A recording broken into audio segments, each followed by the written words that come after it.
சரி விட்றா, அதான் போயிட்டால. கொஞ்ச நாள் வலிக்கும், அப்புறம் சரியாயிடும். ப்ரோ உங்களுக்கு புரியல ப்ரோ என் வலி. அந்த பெயின் எப்படி இருக்கும் தெரியுமா ப்ரோ உங்களுக்கு? சும்மா பேச விட்டேன். எல்லாம் புரியுது செல்லம். இன்னைக்கு எவ்வளோ வேணா குடி, அழு, புலம்பு. அந்த நாளைக்கு ஒழுங்கா வேலையை பார்க்கணும். லைஃப்பில் சின்ன சின்ன விஷயத்தெல்லாம் நீயே டிசைட் பண்ணு. என்ன சாப்பிட்றது, என்ன ட்ரெஸ்ஸு போடுறது, எங்கே போகிறது, இதெல்லாம். லைஃப்பில் பெரிய பெரிய விஷயத்தெல்லாம் லைஃபே டிசைட் பண்ணு.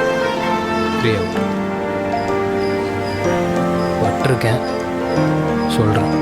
உங்க ஃப்ளாஷ்பேக்கை கேட்டேன், ஃபீல் ஆயிடுச்சு ப்ரோ. தனியா குடிக்க ஒரு மாதிரி இருக்கு.